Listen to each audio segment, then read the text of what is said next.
and mix in the missing piece from the Middle East. The chemistry works, even if the coach's modesty doesn't always. I've been confused all my life. Well then, sit down, relax, maybe have a drink, and why not, since Coach Calhoun owns this popular pub in Hartford. But it's his players who own Connecticut these days and who fill the bar with cheers. Cheers for Husky superstar Donyell Marshall, who, like the coach, is a self-made success, someone who works hard, gets results, and sometimes even surprises himself. I never thought I'd be this good. I knew, with a lot of hard work and stuff that I could become good, but I didn't think I'd be this good. Donyell Marshall is not just a good player. To Daron Sheffer, he's a good friend. Sheffer is a young international star whose UConn games are televised back home to Israel. But one day, Daron's TV screen was filled not with hoops, but with horrors. The massacre in the mosque, setting off bloody riots throughout Israel's occupied territories. The sights and sounds of the recent massacre shook Sheffer, who sought out his family, his new Connecticut family. When he came to me and said, by the way, you heard what happened about the massacre, and we started talking, and there's no question, a great deal of concern. He won't show it as much, but we've had 5 or 6 discussions about it. I'm worried sometimes, but I'm following the news, and I'm talking with the home, and like everybody, I want the peace progress to get better, and hopefully one day there will be peace in the Middle East. Sheffer spoke to the coach, but among Donyell Marshall and his teammates, there's an unspoken pact. There's a lot of problems over there right now, and you probably talk to him about that. He might start worrying about it. So we probably do whatever we can to keep his mind off of it, because his family's still over there. Thanks to Marshall, Sheffer, and Calhoun, Husky fans can dream of going all the way. They'd like to see Connecticut hoist the championship banner, but they'd also like the coach to buy them around on the house, his house. If we win the NCAA tournament, I think that we'll certainly consider that, yeah. Well, Billy said to us earlier he expects an explosion today from UConn. How do you see that one against GW? Well, I think it'll be stick and move with UConn versus the power game, obviously, of George Washington. And I think UConn will prevail. Anytime you've got a great player like Marshall, who's just a notch below Glenn Robinson in my eyes, you have a chance to put a lot of points on the board. Okay, let me square away now that lineup for you at 2 o'clock. I mentioned those in the East will see George Washington against UConn. The other game in our next set will be Wake Forest against... The round of 32 continues today here on CBS, and on tap here in the East. It'll be a matchup between the number 2 seed out of the Big East, the Huskies of Connecticut, taking on the number 10 seed out of the Atlantic 10, the Colonials of George Washington. This will be the first of 2 games today. Coming later, it'll be Florida and Pennsylvania.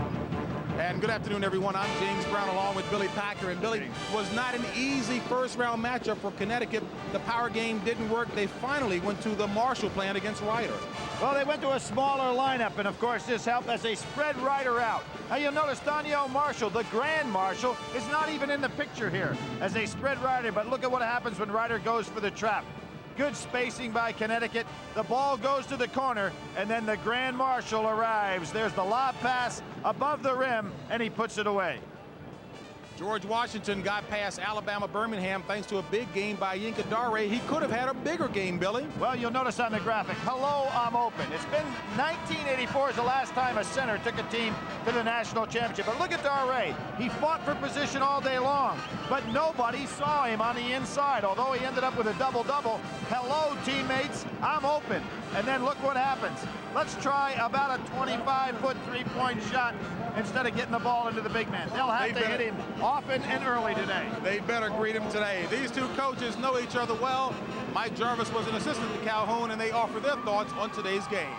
Well, I think the big thing for us, for Connecticut to beat George Washington, is for us to get up and down the court, make this into more of a run style of game, pressure style of game, tempo style of game. If you see Connecticut passing the ball 4, 5, 6 times for an open shot or a layup, you know we're in good shape, because that's the game that has to be played for us, because they're a terrific defensive team.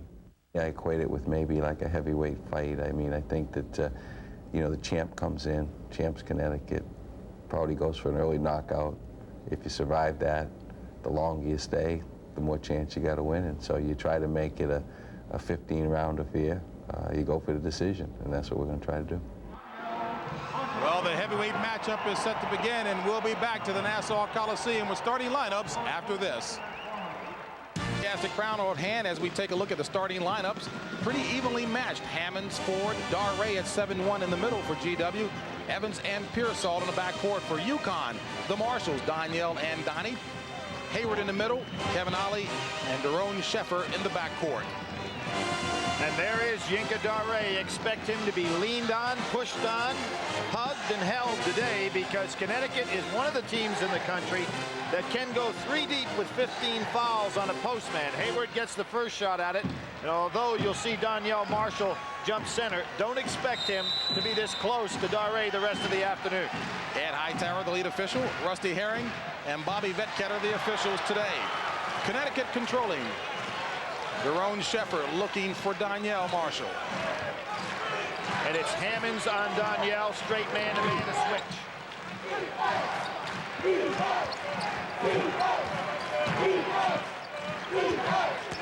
Danielle in the paint.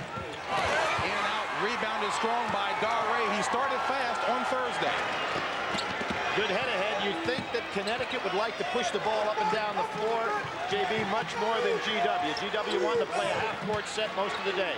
Darray off the mark. Good sign. He overshot the ball, meaning he's kind of pumped up. And that's been the problem, trying to get him involved most of the season, Billy. Exactly. You see a guy overshoot the ball, means he's kind of nervous, and that's probably a good sign. Sheffer in the paint, blocked by Darray. Called it goaltending. First basket of the game for Connecticut. You know, it's kind of interesting about Darray. Only blocked 55 shots this year. Needs to be more active on the defensive end because he can block a ton. Should be up in the 100 range or over it, as is Danielle Marshall. And is the all-time shot blocking leader for GW. They better get over. Mike Jarvis irritated with his guys being a little too cautious in trying to handle the press. Well, we saw that yesterday in the Georgetown game where guys, Butler did not recognize that he was taking up the full 10.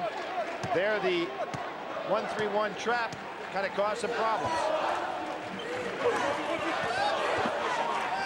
On a screen and down inside. Hayward's not going to look for his shot. Attempted the pass inside the guard, Kevin Ollie, who was trying to post up. Alvin Pearsall, who is only 5'11". Ollie at 6'3", enjoys the height advantage. JB, remember Ryder, when they played against Connecticut, it was a situation where Connecticut probably overpowered them at almost every position, got a lot of easy shots early, got them out of their offense. Today they're sticking with it much better. Danielle for 3, in and out.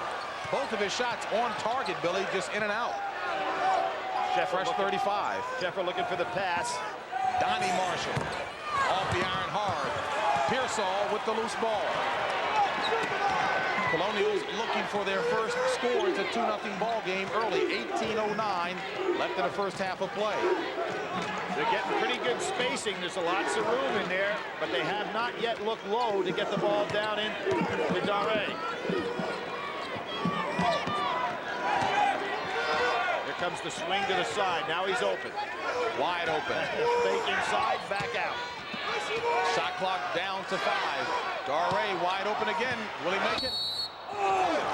And Billy, you know, you make a very good point on that foul call there. You make a very good point. Darray really is into it. He actually traveled that time, so the nerves are high. But if you're Mike Jarvis, you got to be really excited. Give the big guy the ball today because he's pumped up. Now, that was a great move that he came around. He knows that Danielle Marshall's there, a tremendous shot blocker to help out, but he can overpower Danielle if he gets that close to the hoop. Here he is again. Nice pump fake, soft touch. Couldn't drop. Well, Billy, they must have seen your telestrator. He is open. They've been reading him. Off the mark. That one was not by Danielle.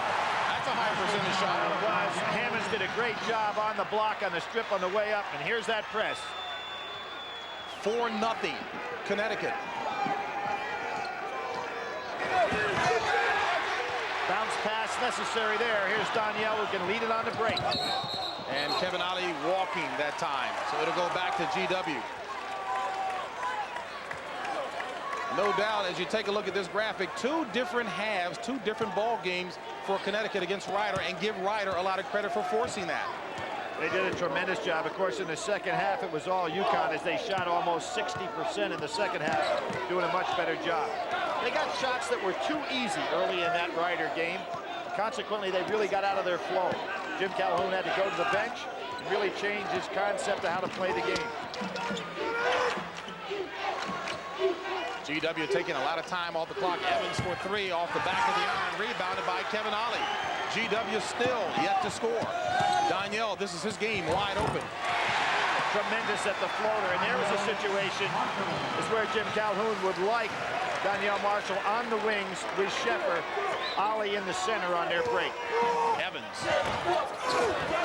Loose ball controlled by Danielle Marshall. Here come the Huskies.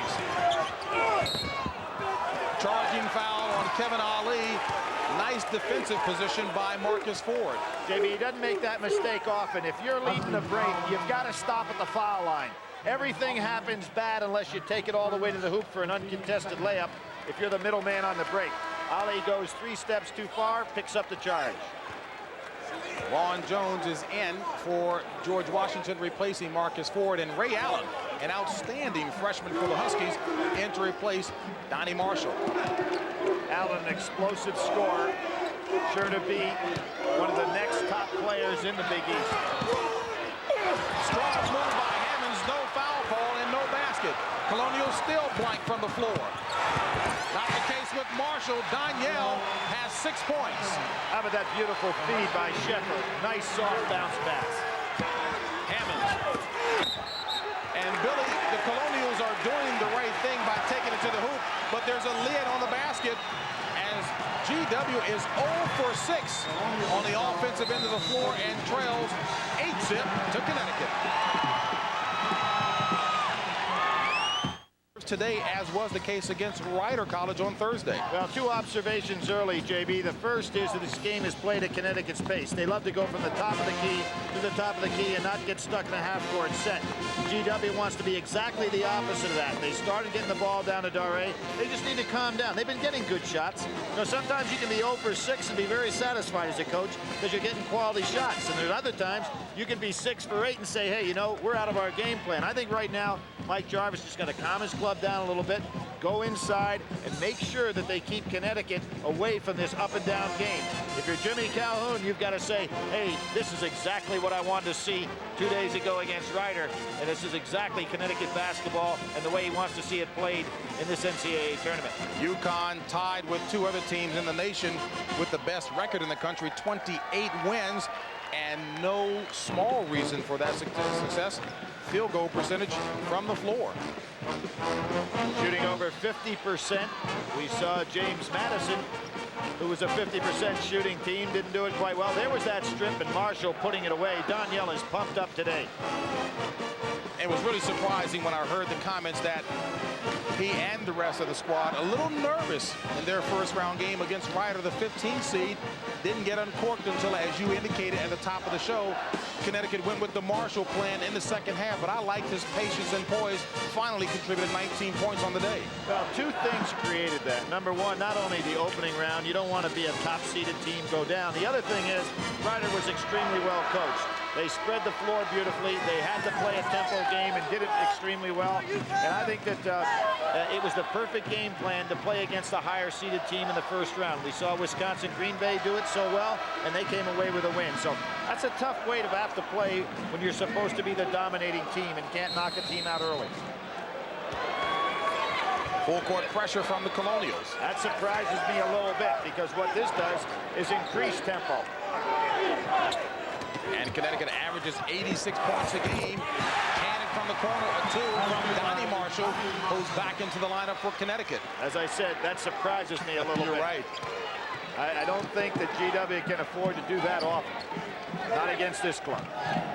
The man with the ball, Alvin Pearsall, will be a major plus for them if he can get on court. Deep shot from the corner by Hammonds. Nice job by Pearsall. They're playing a zone against them now. Jim Calhoun switching things up. No foul as Hayward came down on Jones and hammered him. 0 for 7 from the field for GW.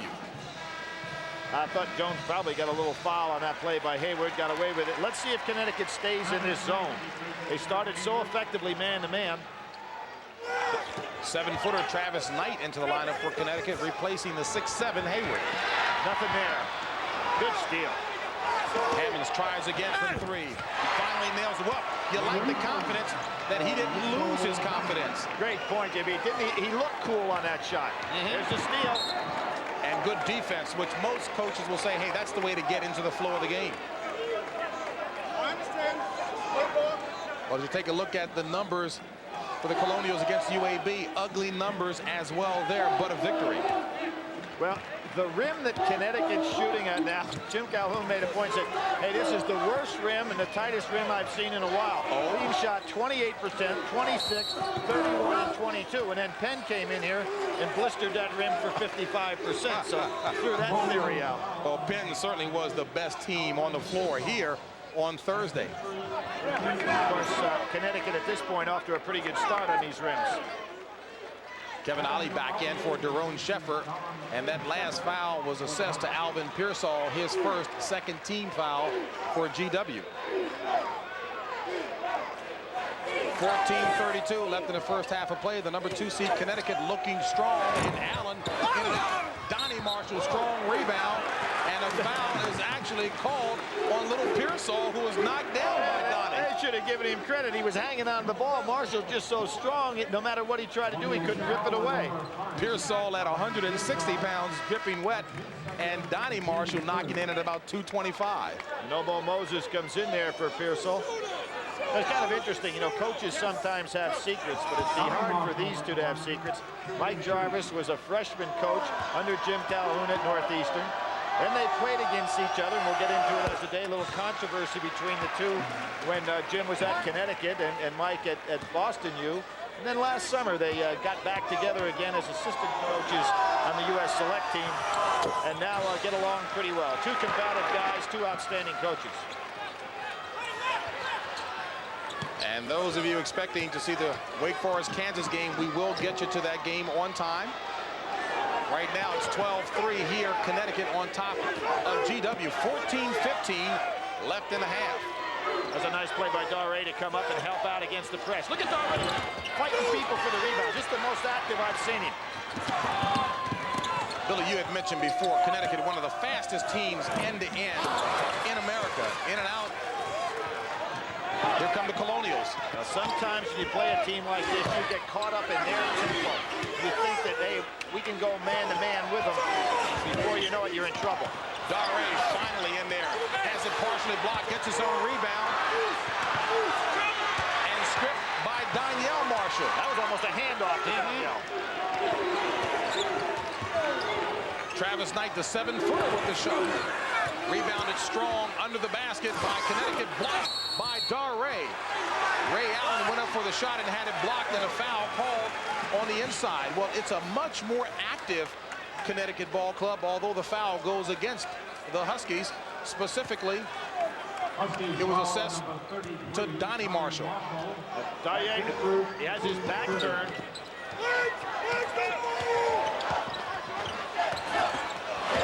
Really trying to stay active, just can't find the rim at all.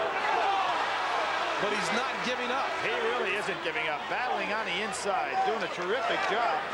It's not falling. You make that kind of effort time and time again, it'll work out. He was only 1 for 6 against UAB, 1 for 5 from the three-point range, ended up with 3 points, but playing much more active today is Nimbo Hammonds.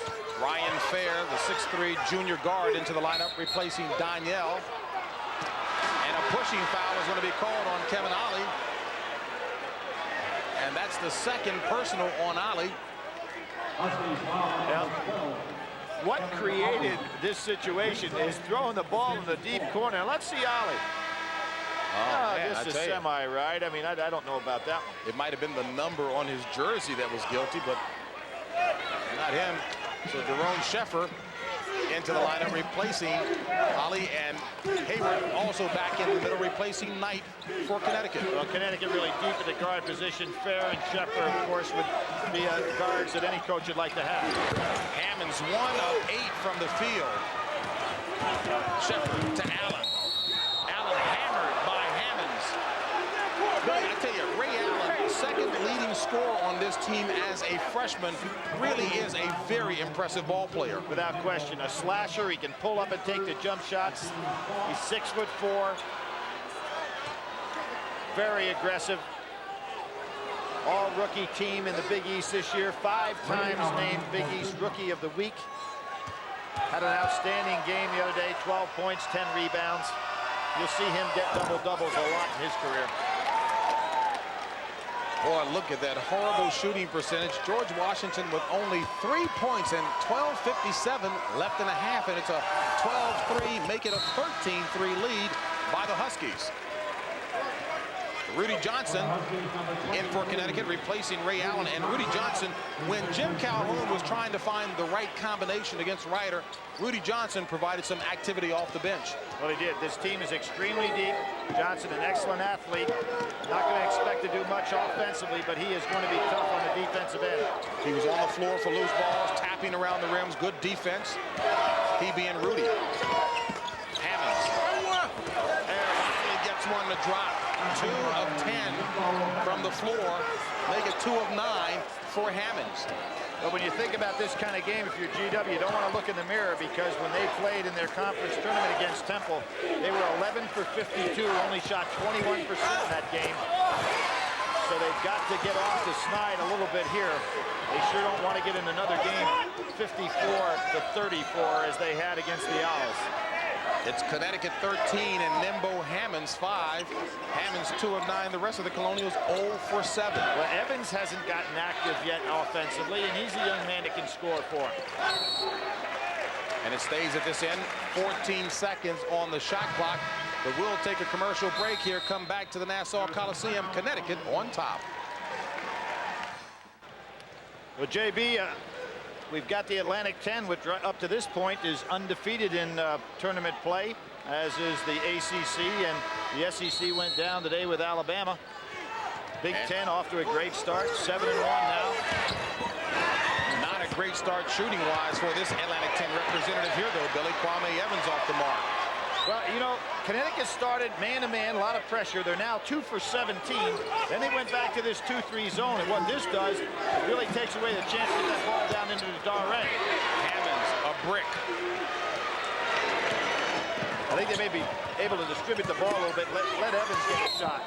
Boy, I tell you, Donnie Marshall loves the physical action on the inside. He drew the foul, and he barely felt the hammer. That delivered by Vaughn Jones. Donnie 14 and 6 against Ryder. Solid basketball player, and Hammonds put a little extra punctuation on that one, coming across the top of the head. And Donnie Marshall is scratching his head right now. Look at that, he took a shot.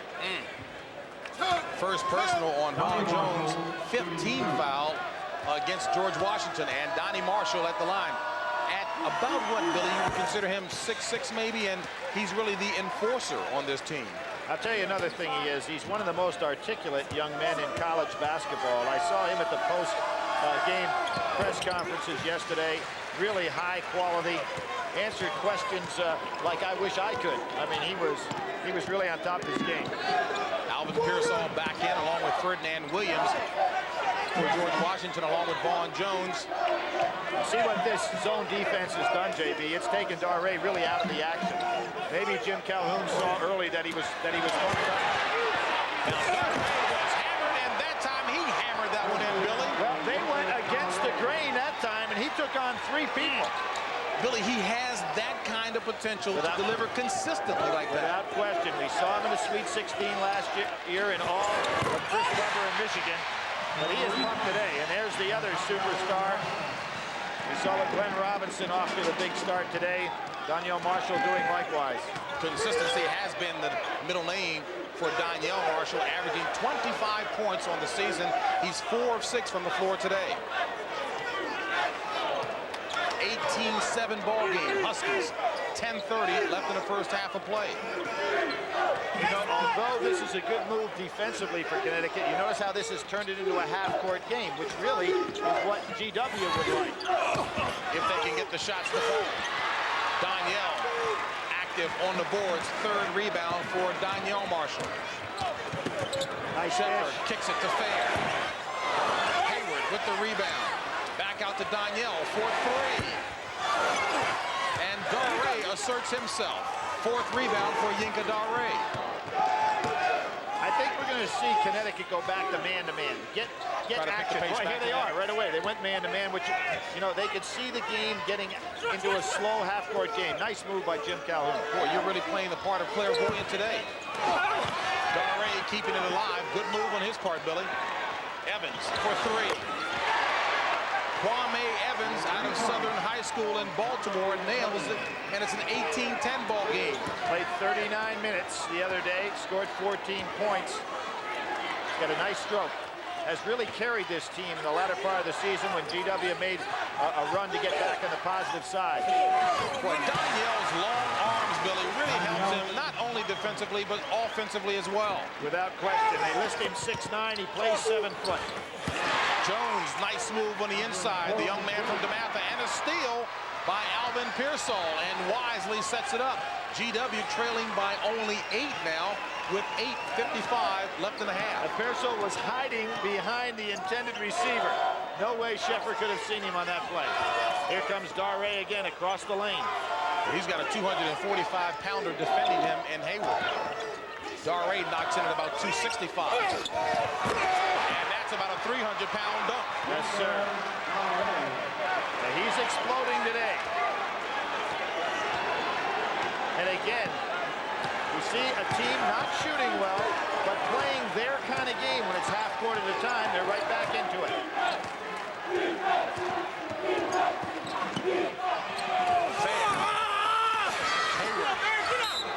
Strong rebound by Hayward, and Ferdinand Williams is going to be called for the hold. With Daré strong on the inside, this is what folks like about his potential. Well, you see Hayward try to draw the charge. When he went over to do that, that left Daré wide open. A very nice dish by Jones. You're not going to stop him in there. He's taking a little rest, and well-deserved. He came out to play today. He's done a fine job. Hayward and Fair on the bench for Connecticut. It's Kevin Ollie, Daron Sheffer, Danielle Marshall, Donnie Marshall, and Travis Knight in white for Connecticut. This is Danielle. Stripped. Notice Danielle not afraid to go down inside with Hammonds. He'll just play right over the top of him. It's kind of like matching up with Glenn Robinson. You know, you put a big man on him, he goes by him. You put a small man on him, he goes over him. He's got Julius Erving kind of hands. And boy, look at the shot. Offensive charge. Now in the pros, they might have given him the shot and then called the foul the other way. But boy, look at the control of the ball. Yeah, out of the way he turned it. Reminded me more of Connie Hawkins than anybody I've seen in a long time.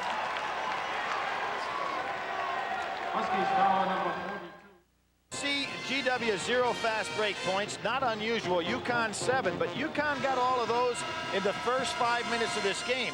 Then they went zone. When they went zone, their defense took them out of their offense, which was a fast-breaking, up-tempo game. Let's see if they go back down to the man-to-man again, particularly with Daré out of the game, because they don't have to worry about that low post. 2-2-1 full court press. Daré for George Washington and Danielle Marshall both on the bench for their respective squads. And it stays this end. What Alvin Pearsall's got to understand against this, yesterday we saw, or 2 days ago, we saw Deion Haynes from Ryder dribble through that press. Pearsall, rather than try to go over it because he's so small, he's going to have to stay down low on the floor, dribble right through the 2 lead defenders. Williams, blocked by Knight. Williams got no elevation that time. No. Sheffer. Daron Sheffer averages 11 for Connecticut. Nice job by Hammonds to let it drop on the floor to get the dribble alive so he wouldn't be called for a walk. Looked like a Harlem Globetrotter move, but effective. Hammonds back to Pearsall. Hammonds has Marshall on him. He probably can take him up top, try to put the ball on the floor a little. 5 seconds on the shot clock. Evans has to put it up. Short. That ball hit the rim, I think. It sounded like it. Yeah. It sounded like it hit the underside of the front of the rim. I thought that ball would be in play. Let's see if it doesn't. Evans tries to double clutch this one, puts it up. Maybe not. Maybe just hit the net and not the rim. Nice call by the official. Well, there was a metal sound, unless that was somebody's head. 22-14. Darray back in the game. Connecticut on top. Donyell Marshall back in. Being defended by Jones. Ollie tried to get it inside to Knight. Batted away. This is Hammonds to Moses. Back to Hammonds. And Hammonds followed by Darray. Again for the second time, Knight occupied with another man, just as Hayward was. 6 points by Darray. Moses thought he had blocked the shot cleanly from behind, but apparently got the body of Sheffer. Here we're going to see Yenka gets his hands in there, taps it away. Now, JB, how often we've seen him just trot down the court? Not today. He's on the move. He's looking to get in the action. And here he does, putting it away. Now, Billy, when the big guy is doing that, you look to reward him on the offensive end even more to keep him involved. Absolutely. Sheffer drops in the first free throw. Travis Knight heads to the bench as Nakambu Willingham replaces him. Willingham, a 6'10 junior center out of Atlanta, Georgia. Kevin Ollie today not able to get into his game. He had no points, 2 assists and 6 turnovers against Ryder. Very much out of character. He and Sheffer have to start hitting the open man better. 24-16 Connecticut lead, 6:05 left and a half to play. The number 2 seed Connecticut against the number 10 seed GW. The winner advances to the Sweet 16. Hammonds cut off the baseline to Jones. Moses. Ali quick to the ball. Moses, a 29% three-point shooter. Wasn't ready on that one. Donyell, an ugly shot that time. Here comes Pearsall to Hammonds. And Hammonds can get the drop. Nimbo Hammonds, to his credit, Billy, he's doing all the right things. He just can't get the ball to drop. I would agree. Had a 1-for-6 game, as I mentioned, in the first round against UAB, but he's capable of some major points. Had 24 against St. Bonnie, 25 against St. Joe, so he can come up with some big point games. A problem for Connecticut as Kevin Ollie picked up his 3rd personal foul.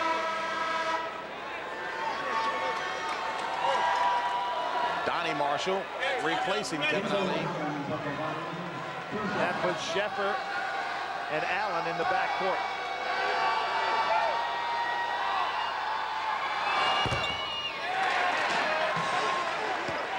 Kevin disappointed with himself today.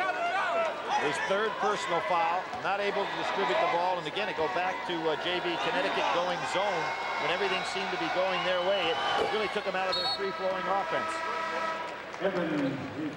Kwame Evans replacing Nimbo Hammonds. And although Connecticut doesn't lose much in the way of effectiveness with Ray Allen coming in to replace Kevin Ollie, different type of ball players. Exactly. Allen certainly very, very acrobatic. He can do a lot of things on the inside. Nice tap by Donyell. Pearsall, the smallest man, with the ball. Got the numbers, 4 on 2. Evans, a 3. And a whole different philosophy as to how to run the break. All teams around the country employing. Spread out to the wings, get beyond 3. Let the point guard hit out. A 4-point ball game now. And nice defense by Vaughn Jones. You know, I didn't realize Vaughn Jones was among the all-time leading scorers at perennial powerhouse DeMatha High School. Well, Adrian Dantley at DeMatha is the number 2 leading scorer there. James Brown, I thought it was you. No way. But Ernie Cage, the former referee, is number 1 leading scorer at that perennial high school power, your alma mater. Darray. Billy, I like the way Darray, who was hammered that time by Daron Sheffer, as Sheffer picks up his 1st personal. I love the way he collects himself to go up strong that is. And you could say slong as well. Boy, the Big Ten certainly doing a nice job. And as you mentioned, a couple of other undefeated representatives from other conferences. And of course, the Atlantic 10 on the line right here now with GW. Massachusetts, of course, in good shape, and as is Temple, still alive.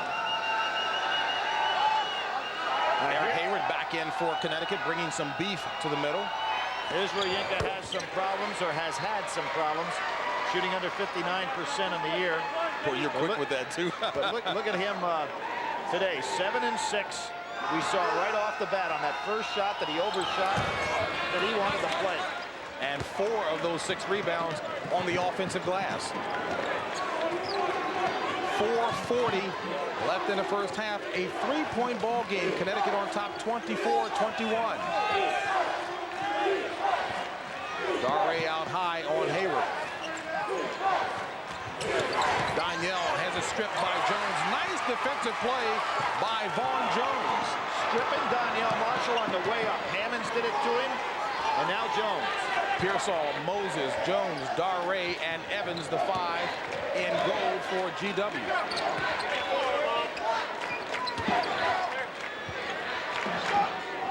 Pearsall looking to split. He's trying to get by Shepard and force Hayward to pick him up and then give the dish to Daré inside. He's trying to beat him with the dribble. Daré is open on the inside.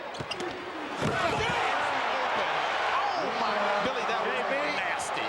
Just as he said in our opening, get the big boy the ball. Hello, teammates.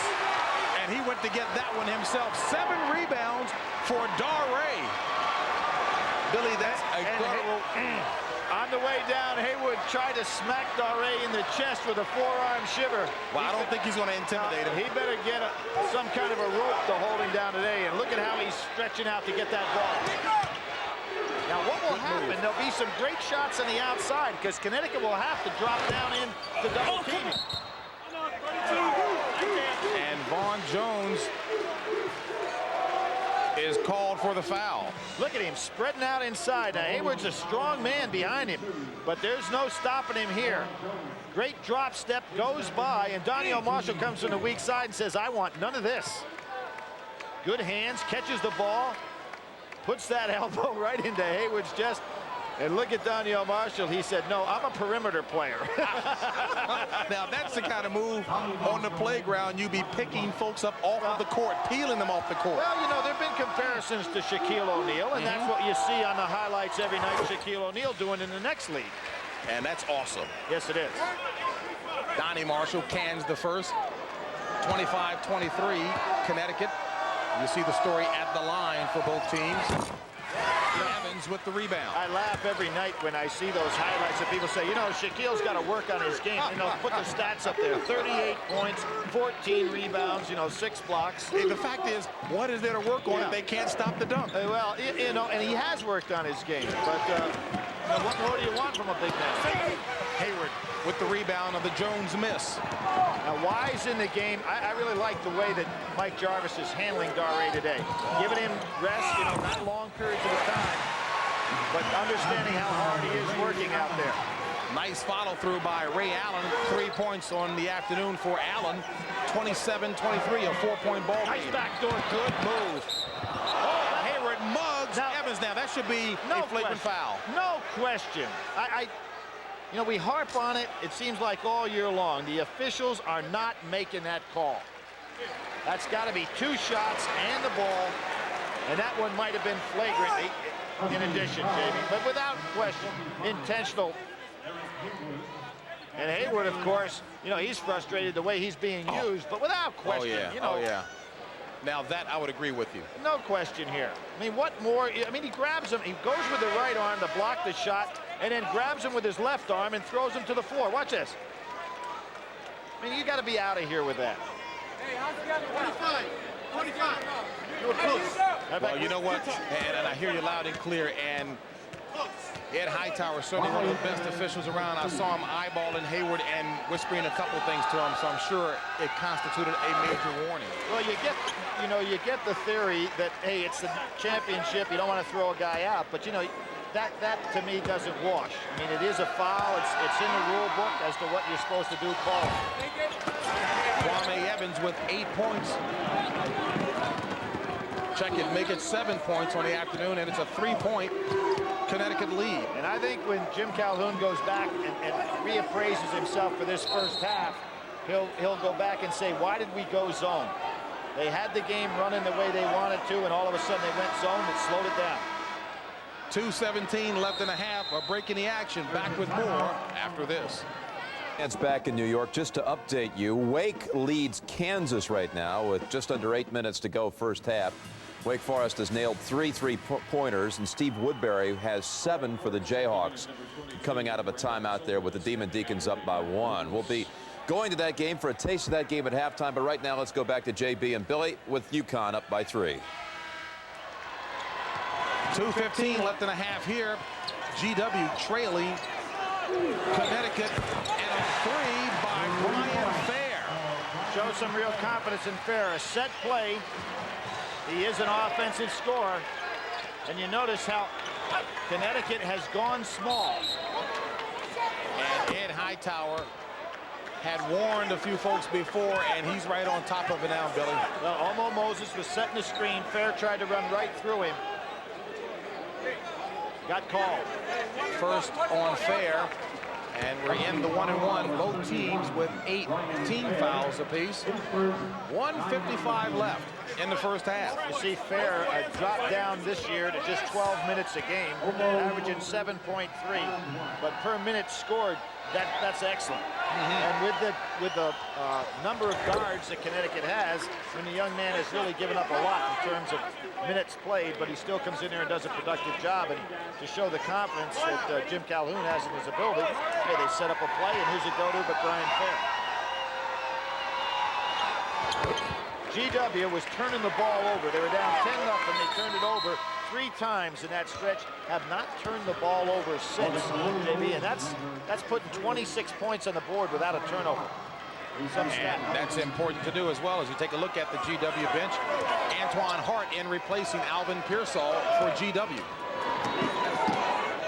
Moses defending Sheffer. So it's Sheffer and Fair out front. Ray Allen, Hayward, and Donnie Marshall, the 5 in white for Connecticut. Sheffer, quick shot. Rebounded by Darray. 8 rebounds for Yinka Darray. Now's the time to wait on the big guy. The problem is, without Pearsall in the game, do they have anybody that can feed him? Here he comes. Darray, big man in the middle. Turned to his left that time.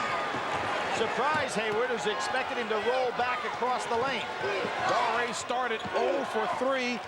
He is 5 of 5 from the field since then. 11 points, 8 rebounds in the first half. Sheffer's got to take control out here on the floor right now. Ollie hasn't done the job. Sheffer's got to hit the right people. Fair. Well, Fair hit the right shot. Well, it's either Fair or Allen that come in and explode scoring-wise off that bench. 40 seconds left in the first half. Evans kept alive by Ford. Nice job. And GW can close out for the final shot of the half. Smart play by Omo Moses. Just as he tutors people in the summertime, he's tutoring his teammates now. Moses, Hart, Ford, Darray, and Evans, the 5 on the floor for GW. Evans, stutter move. And he's fouled on the drive to the basket.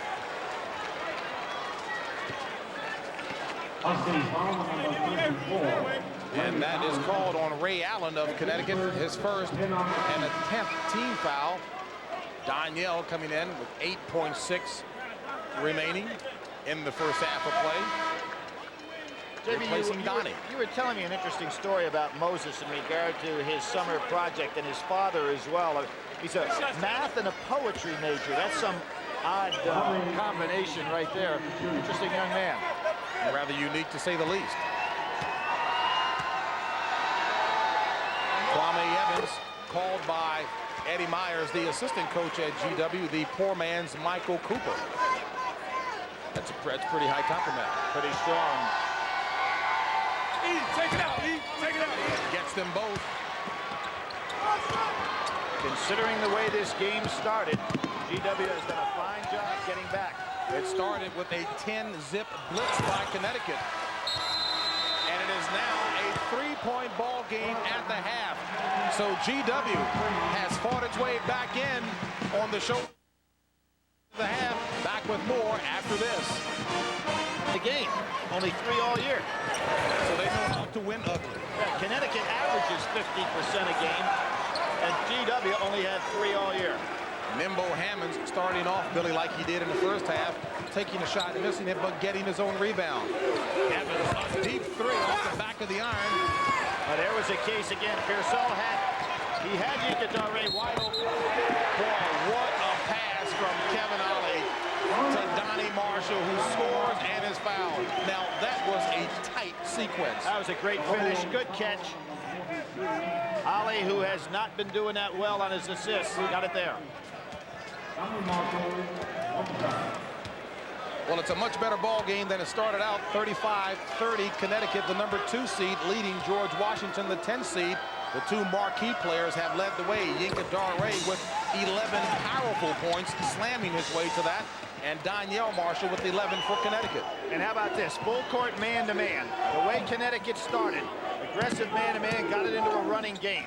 Then they went into zone, and that put GW into a half-court game, which they played extremely well. And you were surprised that Connecticut went to the zone.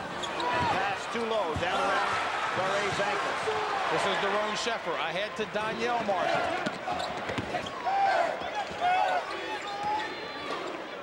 Danielle admitted to being nervous in the first game on Thursday. Swipe from behind. Marcus Ford has the credit. Pearsall has the ball. Can't get the drop. And Nimbo Hammonds, boy, I tell you, when Nimbo Hammonds sits down to look at the tape, Billy, he could have about 30 points already. Yeah, he's working, JB, and there we see our brackets out here. Penn and Florida coming up. And GW hanging in. Speaking of Penn and Florida coming up, Billy, the best team on Thursday night of the 8 here. Well, it was University Penn, of Pennsylvania. without question. And I don't think that was any upset the way they played. They came out in every phase of the game. They were outstanding. Great, outstanding defensive play that time by Danielle. Those long arms working to benefit. Exactly. They came out, you know, from behind Jones. He couldn't believe that the arm stretched that far. You know what? You were more accurate. You said he does. He being Danielle reminds you of Connie Hawkins, and that's right. Yep. More so than Julius. For younger people out there, they probably say, well, who was Connie Hawkins? But he was before Dr. J, and he had that kind of play that we just saw Danielle make. Way before his time. One of the all-time greats. Off the knee of Daron Sheffer, it goes over to GW. And Connie handled the ball like it was a tennis ball and had great games against the likes of a Wilt Chamberlain. Exactly. Considered still, I guess, along with Kareem, the greatest player ever to come out of New York City. A Hall of Famer now, and certainly deserving. And you saw that graphic, Yinka Dare carrying the load for George Washington, which trails Connecticut 36-30, 18-13 left in the ball game. The 2 seed Connecticut against the 10 seed GW. Player advances to the Sweet 16. By keeping that ball alive with his dribble, Pearsall eliminates the double team. And what Sheffer was trying to do is to guide him into the sideline, have the sideline and the teammate, in effect, to create a triple team on him. But nice job by Purcell by going back. Dare fouled before the shot. And Billy, a little thing, but I talk about the way that Dare collects himself when he gets the ball. That adds to his strength. Yeah, you know, he really has nice balance in his upper part of his body. He obviously needs footwork, but notice his upper part. He really does collect himself there, but see, his footwork really isn't as good as it should be. They're most of the times a little bit too close together. I was about to say, it wasn't spaced nicely. Right, but you know, he's only played 5 years of basketball, so, you know, a lot to learn. He's doing all right for a 5-year player. And that was a little too high a pass intended for Dare. And the spacing not there. You know, you're throwing the ball into the post man, and you're separated by about 20 feet. That's too far. GW had done a better job of protecting the ball the second half of the first half, but not so this point in the game, Billy. Yeah, 3 turnovers already here in the second half. Hammonds down low with Danielle Marshall. Problem. Showing that he can do it as well. Hayward was the one eating the 3 or 4 slam dunks of Dare in the first half, comes back with his own. First basket of the ball game for Hayward. Back into a zone, 2-3. Hammonds loses the handle, but stays GW ball, 17 on the shot clock.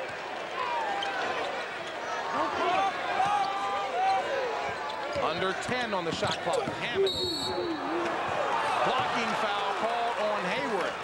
And there's a case where just good upper body strength by Nimbo allowed him to draw that foul. A lesser built guy would have fallen to the side. Third personal on Hayward, and he'll have to come out of the ball game. Travis Knight, the 7-footer, comes in to replace Hayward. Travis Knight really has some pretty nice potential, Billy. He definitely has the ability to grow more as a player. But when you think about Connecticut making a push to win a national championship, and we mentioned how a dominating center hasn't won since Patrick Ewing back in '84, but what teams have had that have won it is a center position that can negate the big man. Now, in the case of Connecticut, they do it by committee. 3 different guys, 15 fouls, and they all get about the same amount of playing time and produce about the same. And each player bringing a different set of skills to the table. Rudy Johnson over to Knight. Knight hammered by Kwame Evans. First personal on Evans. Second team foul this half on GW. There was a case when Vaughn Jones had to realize that Johnson is not going to put up the shot. He's going to penetrate. So he went out a little bit too aggressively. Johnson broke by him. That's what scouting reports are all about, you know.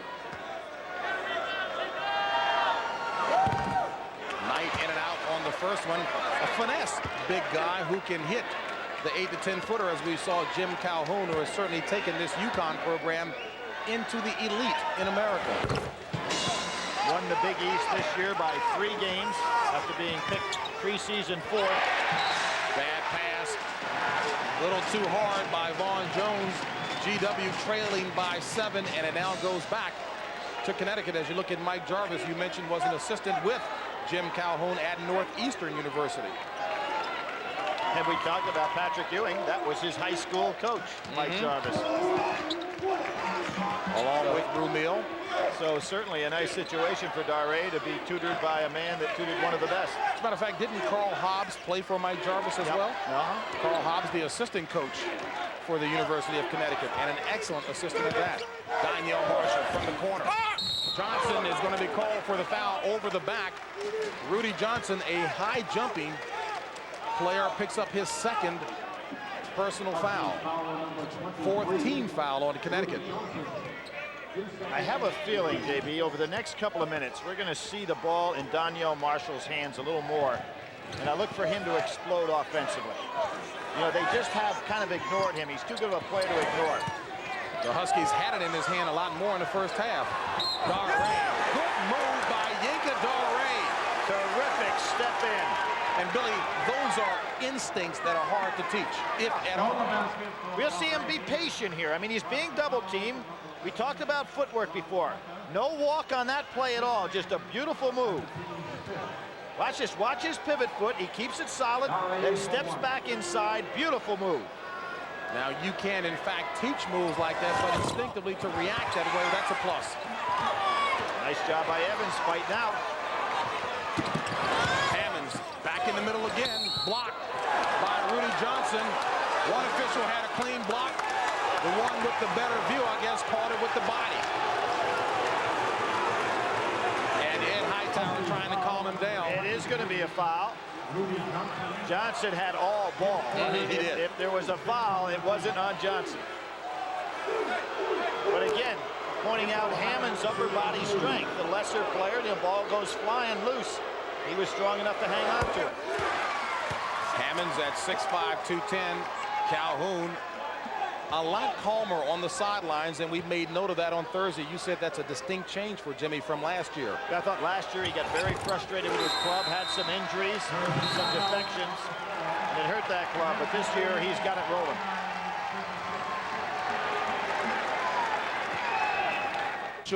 One of 5 Naismith Award candidates on display here. Glenn Robinson, big afternoon he had.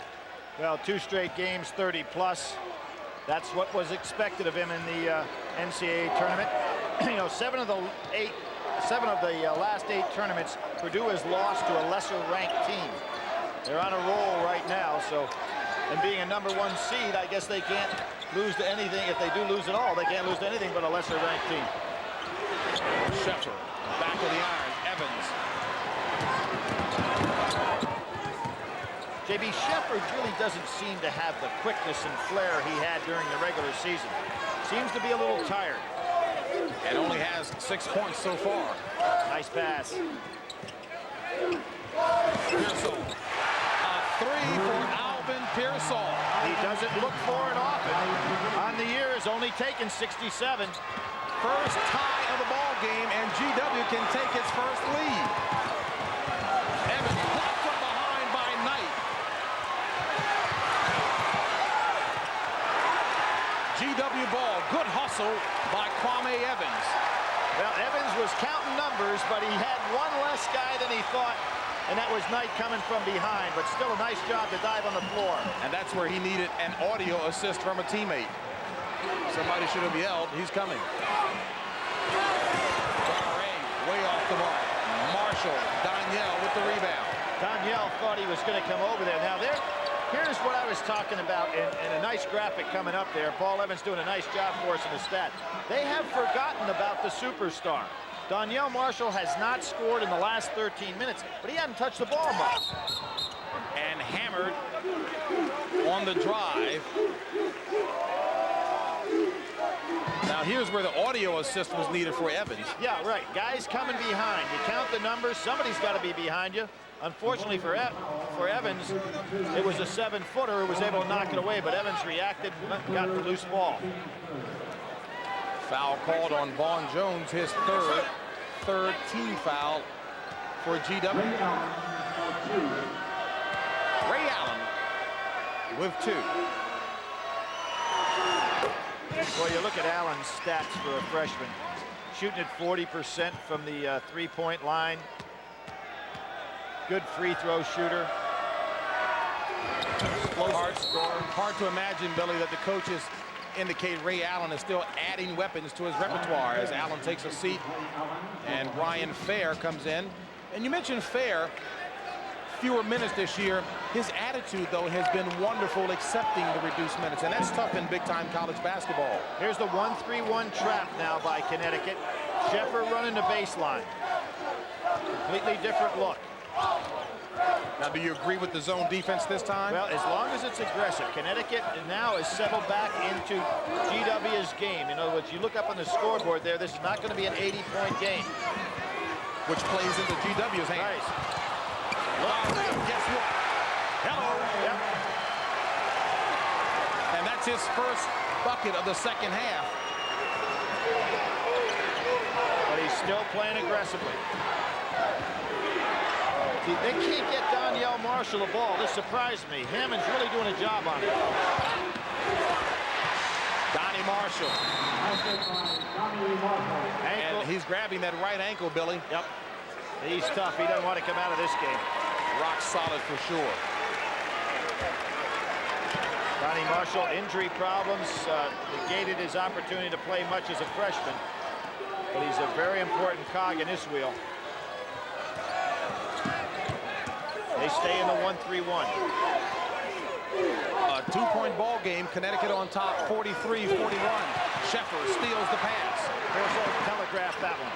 Marshall, nice touch pass to the other Marshall, Donnie, and Danielle on the tip. Jones leading the break. Pearsall for 3. Evans with the rebound and score. Well, perfect pacing by Mike Jarvis in this game for his ball club. You know, he lets them run when the opportunity's there, keeps it half court otherwise.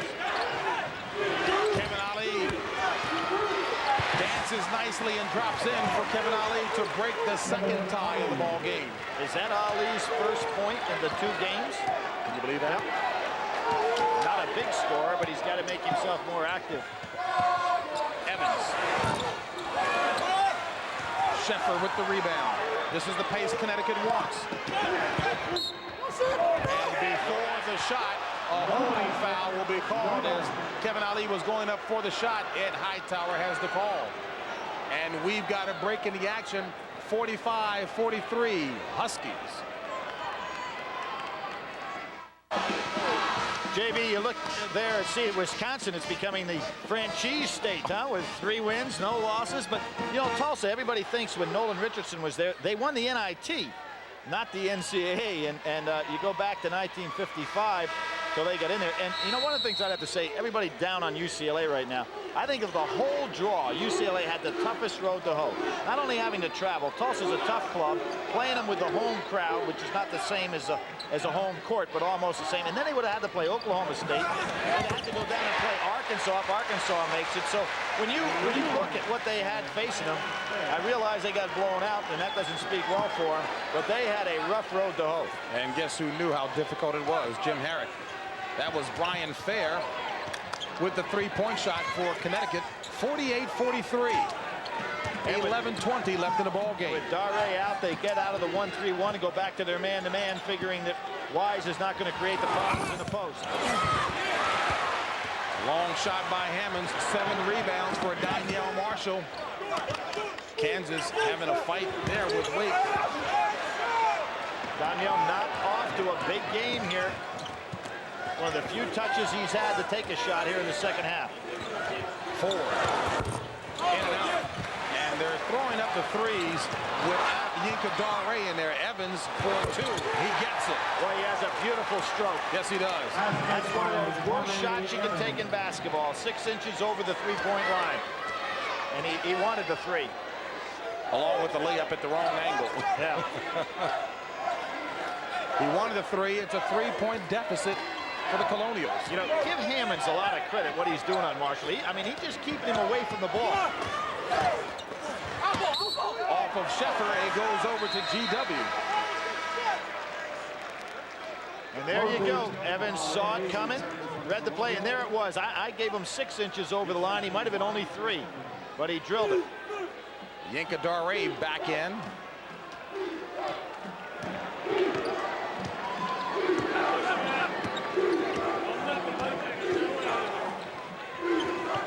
Of course, for Connecticut, you go back to 1990, almost a serious mistake by Hammonds. Daré, nice pump fake, waits patiently, can't get the roll. Donyell Marshall with 9 rebounds, although no points thus far in the half.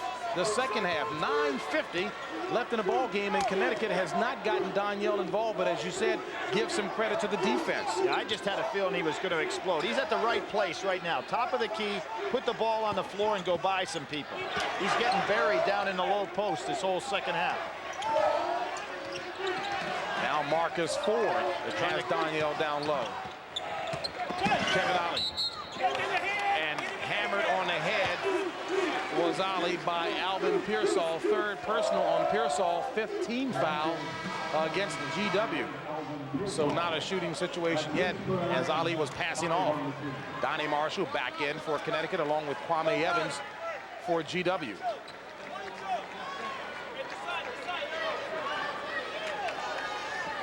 Ali, Donnie Marshall, Donyell Marshall, Sheffer, and Hayward, the 5 in white for Connecticut. Look like they're trying to get some dribble penetration, get down inside now. And Hayward wants the ball in the worst possible way, Billy, down low. He has only 2 points. Well, sometimes you can occupy a guy like Daré, make him play some defense. He doesn't have to do it much today because they haven't given Hayward the ball. Numbers for GW, but Evans loses the handle, so wisely brings it out to set it up. That's a pretty nice pull-up, you know, looking to take the jump shot if everybody flattened out defensively. 8:50 left in the ball game. George Washington trailing the number 2 seed Connecticut by 3. Moses, short. Sheffer with the rebound. Ahead to Donyell. And Moses fouls Donyell. And again, we talk about that same call. That time Moses was going for the ball because Donyell was going to go ahead and dunk. So I think it's a legitimate play right here. What Moses on the other end of the floor has to think about. Watch, he's going for the ball all the way there. Got a piece of it. Now, Billy, you've seen Donyell play a lot. And a couple times I've seen him play, he seems to have a very nice, even temperament, even in difficult situations like that foul. I definitely think so. young man from Reading, Pennsylvania. You know, he was ticketed to Syracuse or Maryland. I mean, it looked like that was one or the other where he was going to go to school. I know the folks down in Maryland were really anxious to have both him. of those schools, you remember, under a cloud at that time. He played in the McDonald's High School All-American game up in Springfield, Mass., and that was the weekend that Jim Calhoun moved in. And his family became very comfortable with New England. And he ended up, of course, being not only a prize catch at that time, but one of the all-time greats to play in the Big East and certainly at Connecticut. 4-point Connecticut lead, 8:32 left in the ball game. Now they wanted backcourt, but that was not backcourt because he had not established position in the front court fully. Exactly. What has to happen is that the ball and both feet have to be over the line. In that particular case, you had feet over the line, but not yet the ball. We'll see it right here. Now watch. And actually watch that 1 foot across. All three have to be over. There's the foot over, but the ball never came over. So he was all right until he threw the pass. And then a side body block by Omo Moses, but he blocked the wrong guy. Donnie Marshall canning the first. 13 points for Donnie Marshall, and he averages 12. That's like one of those wide receivers trying to hit a linebacker with a side body. Marshall walked right through that block. And getting crumpled instead. 14 for Donnie Marshall. 6-point lead for the Huskies. Really critical, I think, this time down the court to get it inside and then look to hit outside to Evans for the three. Got to get it across.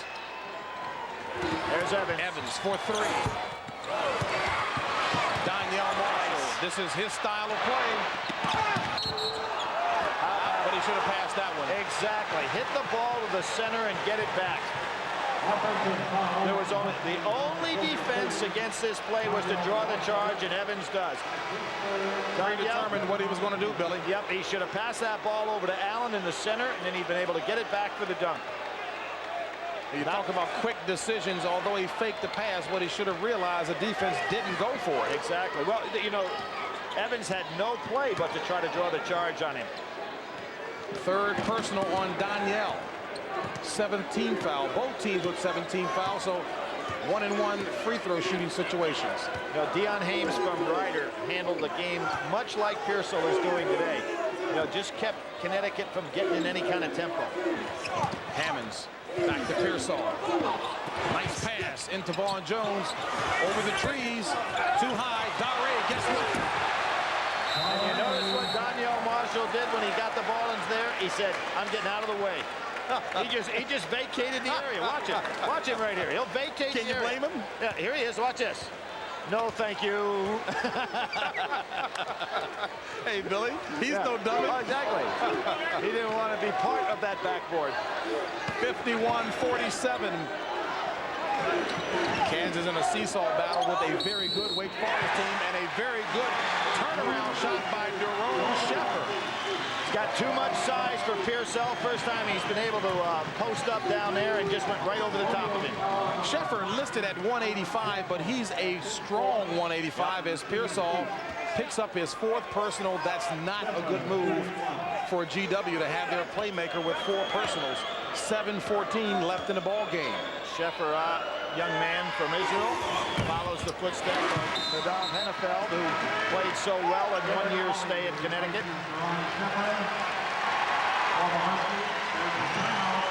And they're not going to him. And he's got 54-47. Connecticut on top with 7:14 left in the first half. The winner looking to advance to the Sweet 16. The number 2 seed Connecticut trying to hold off a George Washington team that's seen Yinka Dare throw in 17 points, 9 rebounds, and the team isn't going to him much. Evans tried to draw the foul. Danielle Marshall loses the handle, and Dare has it. I thought that was a good no call by the official. I agree. You know, everybody going for the ball. Nobody gained an advantage. I agree. Own rebound. Evans. And it stays at this end. GW ball. Yinka Dare with 17 points, 10 rebounds, 6 off the offensive glass. And GW not going to him enough, Billy. Well, they had pretty nice spacing getting him the ball in the first half. The second half, they've gotten away from it a little bit. It's about the only way he has scored is on a missed shot where he picks it up, puts it back in there. Zone out of bounds. Hammonds, boy, he throws it up no matter what. No conscience, but Hammonds has not had the great production offensively today, but he has shielded Donyell Marshall very well on the defensive end of the court. Well, Hammonds is certainly following the shoot until you get hot philosophy. He is 2 of 15 from the floor. Now there you see Donyell lost it. He got hit in the head. That'll give you a headache. I'd say. Third personal on Nimbo Hammonds. See the ball inside. Hammonds does all that he can. He came down, tried to get a piece of the ball. Gave him a haircut instead. Yes, he did. Speaking of haircut, that's something Nimbo Hammonds says he will not have until GW loses. And I think it's been going on, what, Billy, 5 weeks now? 5 weeks. They all got haircuts at the start of the year. We talked about this the other day. Everybody except R.A. They drew lots to see who would go in and force him to have a haircut. And everybody was afraid to go in the door. I mean, that'd be great. Billy, they picked you to go in and tell Yankee he's getting his haircut. Oh, sure they have. Now watch me go in there and get him by the throat. And Nimbo did not include the loss in the Atlantic 10 tournament. He says, no, I'm going to keep it going. 56-47, 13-4 run by Connecticut since the game was tied at 43. Has staked them out to this 56-47 lead. And there you can see a very active 1-3-1. Donyell Marshall down now on the baseline. A lot of hands waving. Got some active people out there in his defense. Under 10 on the shot clock. See, Allen is active on a wing. Hayward in the middle is active. Hammonds. Boy, I'll tell you, he's launching him. 2 for 16 now for Hammonds. To Marshall. Donyell misses the slam, but was fouled. Nice pass. You know, Hammonds, he's having a horrible day statistically in the offensive end. But he is a hard-nosed kid. Yes, he is. Because you can see what he just, this is a matter of his competitive juices saying, Marshall is not getting off on me. Look at him, he hustled down court. Donyell thought he had the easy dunk, but he's giving him nothing easy. Now that's his 4th foul. And they'll look in the stat book tomorrow and say, hey, the guy was 2 for 16. How could he play a good game? Well, what he has done is to help keep Donyell Marshall scoreless from the field in the last 24 minutes until that shot there. And we're talking about a young man who has had some fantastic games. 42 twice in the Garden this year. Leading scorer in the season in Big East history. And Hammonds staying right with him. And there's that 1-3-1 again. What makes this so effective is Marshall runs the baseline. So even if you think you're open in the corner, he'll come out and get you.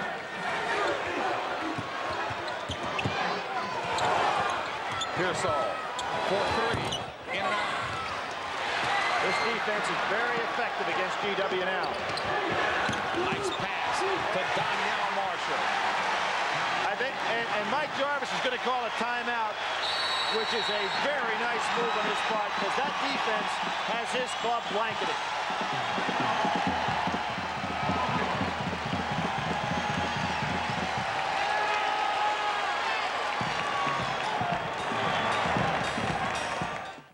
Jimmy, we see here a tremendous run by UConn, and Mike Jarvis recognizing what was happening to his club. UConn, a 1-3-1 defense, was so effective. They just couldn't get a shot off.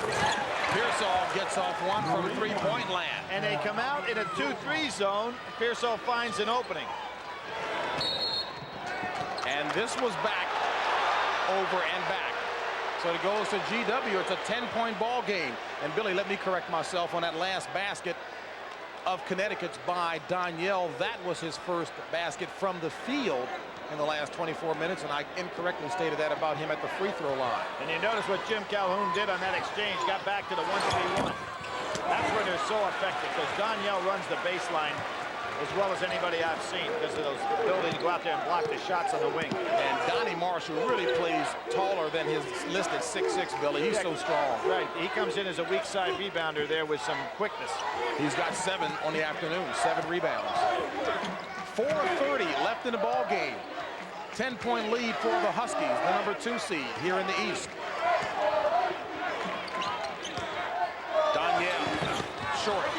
Pearsall leads the break.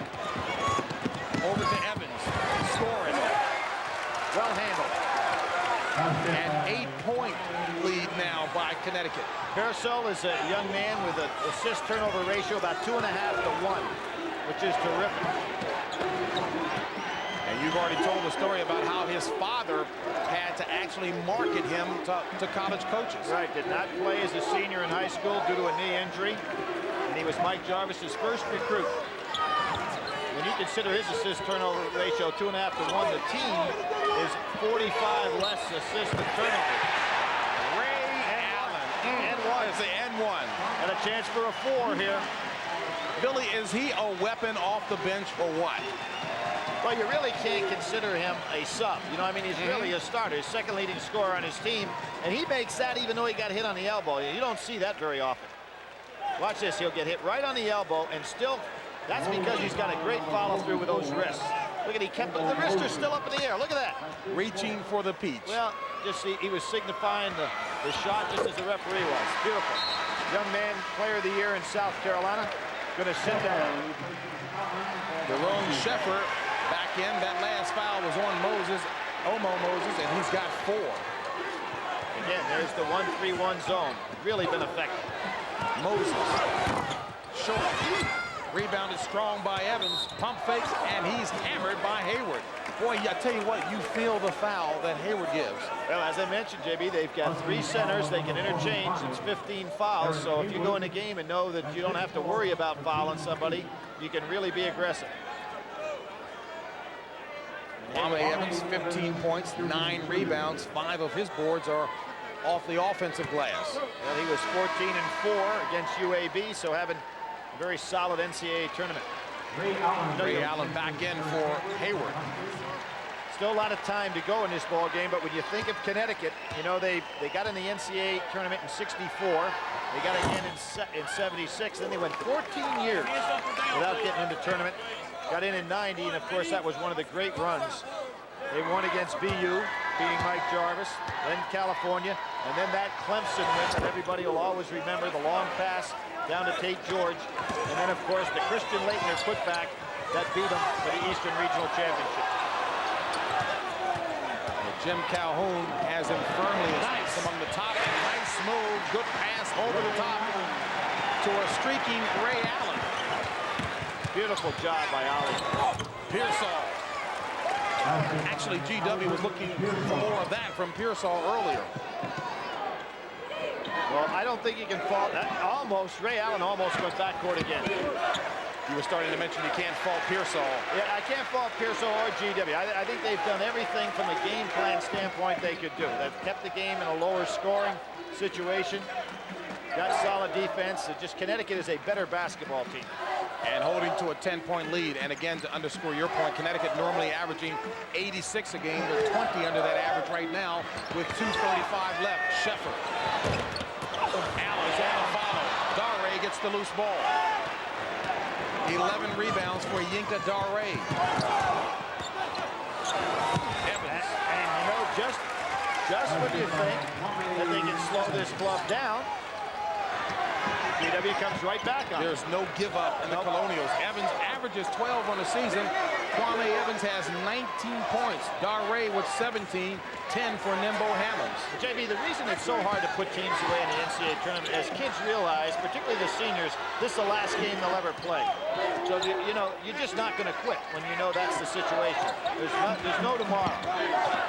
And that's certainly the reason, one of the reasons the guys from GW are hustling, specifically Alvin Pearsall, Marcus Ford. The referee called that a hell ball situation because both hit it on the way out. The arrow was favoring Connecticut. And 2 seconds on the shot clock. 1:48 on the game clock. Now, what they're saying is, it would be a jump ball situation, so they'll have to reset to 35 seconds. Big break for Connecticut. And that's what Mike Jarvis is trying to get an understanding of right now. Explain it to me is what he's saying. Well, he's saying there was no change in possession, but they're calling it a hell ball situation.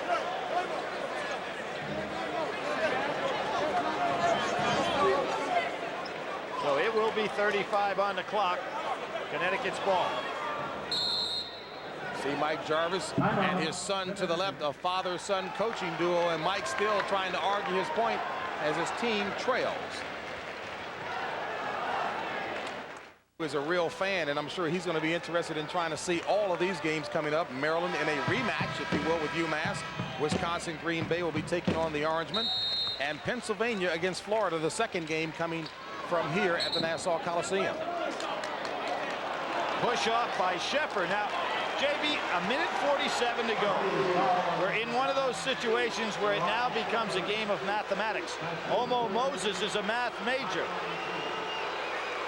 And his team trails by 8. And the reason I say that, you know, you get 8. Now you start thinking 3 or 2. How many possessions are you going to get? Still too early to depend strictly on a 3, but you got to start getting yourself ready for it. But as you said, a lot of time, 1:47, and Moses cuts it down, 66-59, Connecticut. And the greatest way to get 3-point shots at the end of the game is to go inside and then dish it right back out. Moses had been perfect on the free throw line for that offering. Donnie Marshall with the rebound. Kevin Ali, Ray Allen, Daron Sheffer, Danielle, and Donnie Marshall on the 5 for Connecticut. And Jim Calhoun wanting to use a little of clock. They spread it very well against Ryder. Ended up getting Danielle Marshall the ball to score. And as you mentioned before, Billy, the no closely guarded rule this year. Not what you want when you're dribbling. Sheffer stays with it, can't get it, but the long arm of Marshall. 20 points for Danielle Marshall. Evans fouled out high. And that's what you don't want to do if you're Connecticut, and that is the foul at this time in the game, particularly out of the open court, stopping the clock and putting a man on the line for more points. Both teams with 10 team fouls. Marcus Ford coming back in, and GW not a good free throw shooting team. Well, we've got Connecticut and everybody in pretty solid shape. And Connecticut is. Yeah, one of the things in Connecticut's favor, and we will see that with University of Pennsylvania coming up next, is they are an excellent free throw shooting team. In the case of GW, and we saw this the other day, they've got 2 fellas that shoot under 57%, both of which are on the floor now. So, but if you're Connecticut, you don't want to foul this team. And Kwame Evans, the best of the free throw shooters for the starting 5. Callaway, Billy Callaway in for GW. Might not be bad. Callaway go in, and he can commit some fouls, obviously.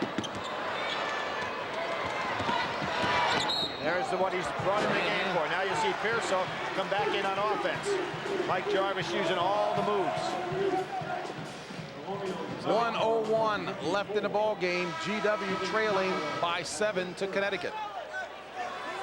Pearsall and Jones back in, replacing Ford and Callaway. Of course, GW last year for the first time worked themselves into the Sweet 16 before they ran into Michigan. Played them a competitive game, however. Sheffer looking for his 10th point. He's got 5 rebounds and 5 assists on the afternoon. Nimbo Hammond's back in for GW, replacing Omo Moses. Nimbo with that 3 for 16 was over there resting up that arm. He's ready to go. GW definitely qualifies for an all-name team. Sheffer missing both. 56 seconds remaining in the ball game. Open floor. Pearsall can take advantage. Misses the layup. And Sheffer gets the loose ball. Allen's open. Scores and is fouled by Evans. Great hands by Allen. And a nice touch pass by Danielle. Well, there was a case where Pearsall had the wide open layup as he beat everybody. And then Connecticut retaliated. Danielle Marshall with good hands himself hits the free teammate. And there's Allen again. Acrobatic moves inside. That was a fingertip pass. Allen with 14 points. Now you got to think 3 the rest of the game if you're GW. Got to think 3. 10-point deficit. can't get the layup. And Evans fouls Kevin Ollie. They be down 10. In order to get ahead, to shooting twos, that'd be 5 possessions just to tie and shutting Connecticut out completely. So you're not going to do it that way. You have got to go to the three-point shot every time down floor.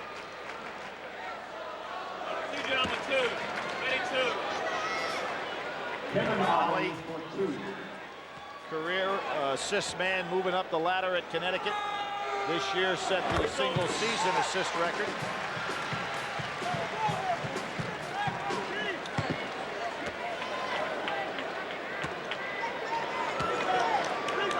Now over 200 assists for the season. Everybody in the lane. And Ed Hightower emphatically and firmly says more. Well, what Hightower is saying here is that Evans pushed Marshall. Both went in the lane, but the reason that Marshall went in the lane is that Evans was on his shoulder. You saw the shot of Ed Hightower, elementary school principal who certainly knows how to be firm. And work with people. Evans. Gotta pass it out and try it again. Pearsall does.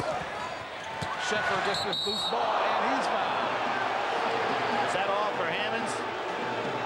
Who's going to get the call? I think it is. That's Nimbo's 5th foul. Played a hard-nosed game. Yes, he did. Gave it his best. The Chevrolet players of the game are Donnie Marshall, Connecticut, and Yinka Dare of George Washington. Donnie Marshall, 14 points. Dare with 17. Nimbo just a junior. In the state of Kentucky, Mike Jarvis has given a little talk to, say no matter how disappointed you are, you can do it with some class. Shot was not there today, but the hustle and effort certainly were on the part of Nimbo Hammonds. So I guess he'll be getting a haircut now, Billy. Kansas out in front of Wake Forest by 13. Well, that would be the first loss for the Atlantic Coast Conference, and this will be the first loss for the Atlantic 10 in this year's tournament.